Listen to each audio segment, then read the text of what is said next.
Se eu soubesse que eu queria fazer o que eu quero fazer, eu não teria feito faculdade, porque para um empreendedor, a proposta de valor eu não sei se fecha tão redonda assim. Eu sei. Todo mundo, sem exceção que está aqui nessa sala, não tem ideia do fenômeno sociocultural e econômico que é a internet.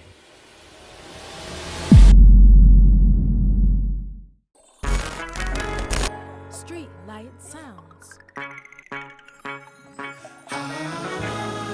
Let's do this again.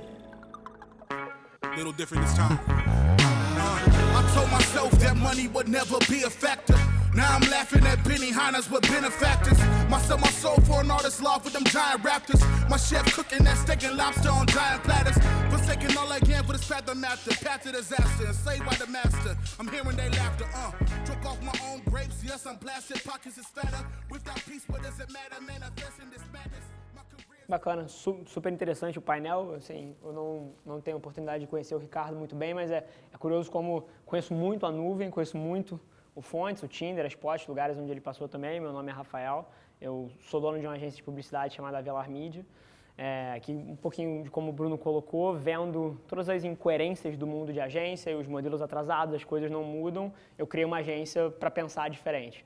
Mas mais interessante, eu acho, do que o que eu faço hoje ou onde eu estou, é um pouquinho do processo. E acho que, como todos aqui, o lugar que eu estou sentado hoje é um reflexo de várias escolhas, de vários acertos, de vários erros. Eu sou economista de formação, então estudei no IBMEC, me formei em economia. E a partir dali, trabalhava no mercado financeiro, então trabalhei em banco de investimento. Depois saí do banco de investimento para ir para um negócio da minha família que estava muito mal das pernas. A minha família tinha uma empresa que já tinha sido bem relevante, estava passando por maus tempos, e eu fui lá para tentar ajudar, para tentar fazer alguma coisa, e foi através do digital, foi através de comunicação, de conteúdo, de tudo que a gente fala hoje em dia, e acho que muito do que vai ser falado aqui, que a gente reinventou a empresa lá atrás, cresceu a empresa pra caramba. Faz mais ou menos um ano que eu me desliguei do quadro de executivos da empresa, ainda sou sócio, mas não faço parte do dia a dia, e aí fui abrir uma agência para basicamente executar tudo que eu tinha aprendido ao longo dos 5 anos, trabalhando com agências e trabalhando interno, então todo aquele aprendizado e todas as incoerências do mundo de publicidade que eu enfrentei lá atrás como cliente, agora eu estou tentando consertar como o provedor do serviço. Então, basicamente, essa é um pouco a narrativa. Assim, a única coisa que não vai mudar são as pessoas.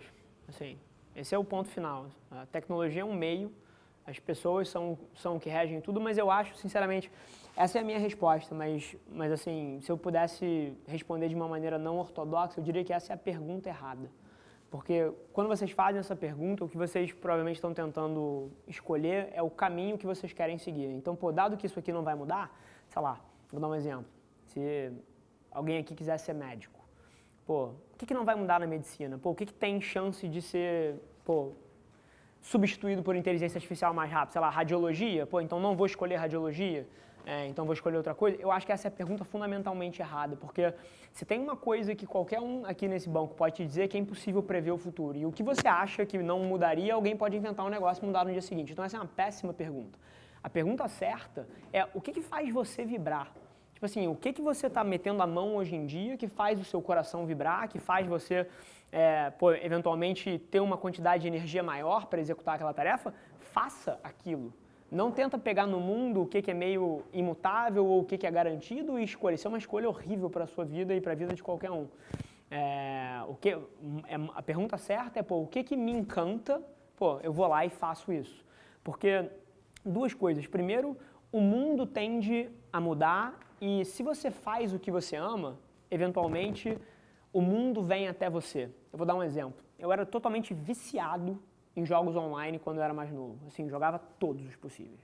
E a minha mãe falava pra mim que aquilo ali não dava em nada. E eu era muito bom, muito bom. Eu ganhava dinheiro pesado com isso, porque eu construía personagens super fortes e com 12 anos de idade vendia eles por 3, 4 mil reais na internet.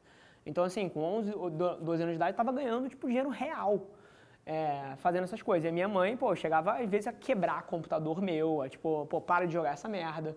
E hoje em dia, você teve mês passado aí o campeonato de Fortnite, onde o campeão do Fortnite ganhou mais do que qualquer profissional de esporte na história.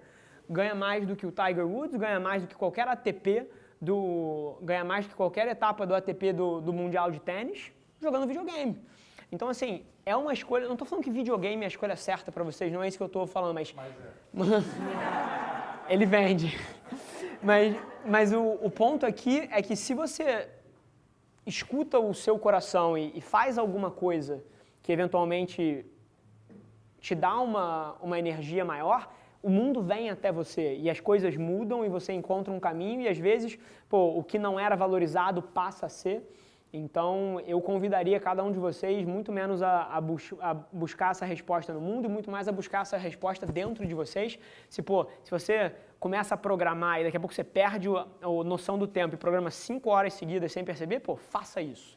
Agora, se você está desenhando, pintando e perde a noção do tempo, faça isso. Se você é o tipo de pessoa que está numa conversa com outros amigos e perde a noção do tempo porque você adora a gente, você é uma pessoa que todo mundo quer estar perto, faça alguma coisa relacionada a isso. Essa é uma escolha muito mais vencedora do que tentar prever para onde o mundo vai. Eu vou dar uma resposta um pouco inversa ao que o pessoal está fazendo. Os meus maiores erros eu considero as coisas que eu não fiz. Não foram as coisas que eu fiz, eu não me arrependo de nada que eu tenha feito. E isso é curioso porque não é uma coisa assim, eu não me arrependo, pela forma que eu faço. Toda vez que eu vou dar um passo teoricamente arriscado, eu dou um passo pequeno. E eu testo as águas. Então eu nunca errei muito grande. Porque por causa dessa cabeça que eu tenho, se eu quero, vamos supor, bacana, eu acho que o mercado de São Paulo é fantástico para a agência. Eu coloco uma pessoa em São Paulo. E aí, hoje em dia a gente está com 20, 30, mas começou com 1. Então, se eu erro pequeno, eu me dou a oportunidade de voltar para trás. E todas as vezes que eu errei, eu nunca olhei para trás me julgando, tipo assim, caramba, eu errei, eu sou um imbecil, ou não devia ter feito, e fico naquela cabeça durante uma semana, um mês, me julgando em cima daquilo. Eu tenho uma coisa que eu passo a página muito rápido e eu olho para aquilo como um aprendizado. Então, a primeira coisa que eu diria para vocês é que eu acho que provavelmente vocês vão se arrepender de poucas coisas que vocês fazem ao longo da vida, e é muito mais provável que vocês remoam as coisas que vocês não estão fazendo e estão com vontade de fazer. E aí o maior exemplo que eu dou para vocês, tirem um dia e vão num asilo, conversar com uns velhinhos de 80, 90 anos que estão lá, no fim das suas vidas. E se você começar a conversar com essas pessoas, e eu tenho avós muito velhos que têm amigos em asilos, e de vez em quando eu levo eles para ver os amigos, etc. Já fiz isso, já tive em eventos onde essas pessoas estão. Vocês não precisam nem ir em asilo, até às vezes festas de família. Se você começar a conversar com uma pessoa idosa, você vai ver que raramente ela vai dizer que se arrepende muito de coisas que ela fez ao longo da vida. É muito difícil. São raras as vezes que eu ouvi isso na minha vida. Mas elas se arrependem das que elas não fizeram. E elas estão agora lá com 80, 90 anos falando, não tem mais tempo agora. É claro que não, mas e se eu aos 40 anos tivesse feito aquilo? E se eu aos meus 20 anos tivesse feito aquela viagem, tivesse tentado aquele projeto? Isso as pessoas costumam se arrepender. Mas raras são as pessoas que chegam no final da vida com a dor imensa porque erraram o que fizeram aos 40 anos. As pessoas passam pelas situações. Então, eu desafio vocês a terem uma cabeça menos preocupada em não errar e mais preocupada em cortar as caixinhas das vontades que vocês têm. Porque quando vocês chegarem lá na frente da vida, é muito mais provável que vocês se arrependam das coisas que vocês não fizeram do que as coisas que vocês tentaram. Calma não significa complacência, tá? Calma não é, dado que, eu posso ter calma, eu posso não sei o quê, e você vai lá e tira notas horríveis na escola. Ou então você vai lá, calma, e não vou estudar para vestibular, entrei na faculdade, não, calma, não vou me dedicar aqui, entrou no trabalho, não vou ser o melhor da minha área, eu não vou dar o meu melhor porque eu tenho tempo. Não é isso, tá? Isso é complacência. E complacência, vai destruir a sua vida de várias formas. Mas calma é no sentido do Fontes falou. O que ele colocou foi perfeito. Perfeito. Eu acho que tudo que eu achei que eu ia fazer nos próximos 6 meses nunca aconteceu. Mas se eu olhar o net dos meus últimos 5 anos, eu nunca achei que eu ia estar onde eu estou hoje. Então ele matou com essa frase perfeitamente. When I know your grace so aching, that that I wrestle serving one of you as God. Yes, it's odd, yes, it's odd. I ain't innocent, the sinister. The sin within had it sent it into my signature. Don't be offended, I meant it that I'm a minister. But this simulated, now I'm sitting similar. This ain't no cinema, I'm finished as a swindler. Say sweeping up these chains like I never been a prisoner.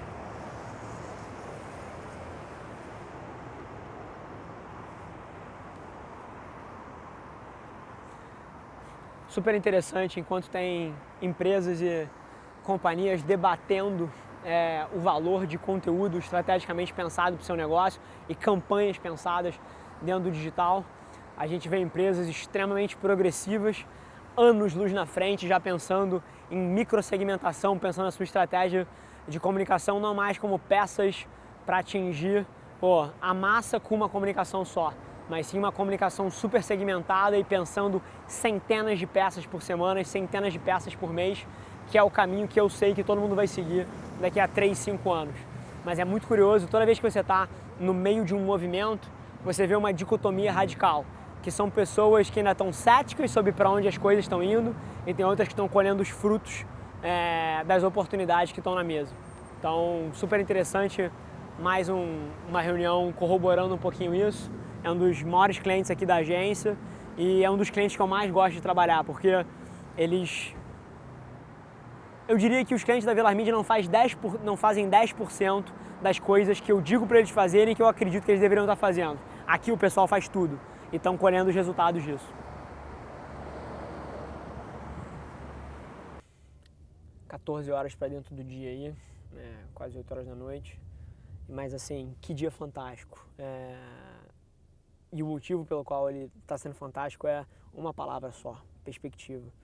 Hoje a gente teve um dia onde a gente teve com pessoas que estão começando uma vida profissional, né, que estão começando a tomar as decisões que vão impactar alguns dos próximos passos que elas vão tomar lá no painel que a gente participou no colégio, inclusive com o Fonte lá, o CEO Brasil do Tinder, meu amigaço, estava lá também, coincidência bizarra, quando eu vi ele nem acreditei, nem sabia que ele estava participando do painel, mas enfim, a gente teve com pessoas que estão começando a vida e podendo olhar em primeira mão ao longo do Q&A, ao longo das trocas na palestra, o que elas estão preocupadas, o que elas estão buscando, como elas reagem, o que elas pensam. Então, em primeira mão, pegar esse feeling.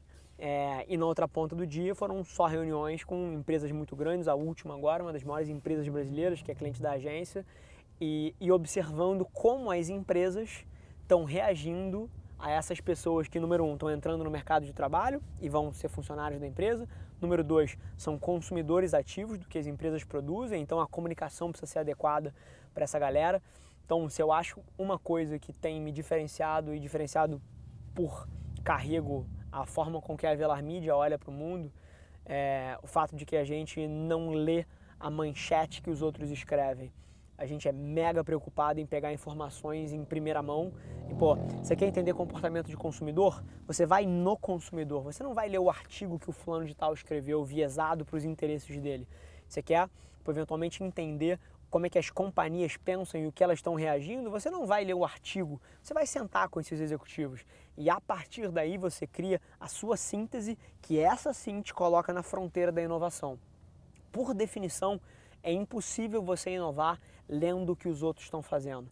Então, se tem uma coisa que eu aprendi ao longo desses últimos anos à frente da companhia, em tirar as minhas próprias conclusões, pegando informação da primeira fonte. Então, você quer entender comportamento de consumidor, jovem, millennial, geração Z, você vai na geração Z, você vai olhar o que eles estão fazendo em primeira mão, não vai ler artigo dos outros. Você quer entender como é que as companhias estão reagindo a isso, você vai sentar com esses executivos e entender a forma como que eles estão vendo esse desafio. E assim, isso não é para tirar o valor do consumo de informação, mas é só para dizer que, por definição, se você quer inovar, você não pode estar aprendendo a partir do que os outros estão escrevendo. Você tem que estar tirando suas próprias conclusões e trilhando o seu próprio caminho. Eu acho que é muito disso que a gente tem feito lá na agência.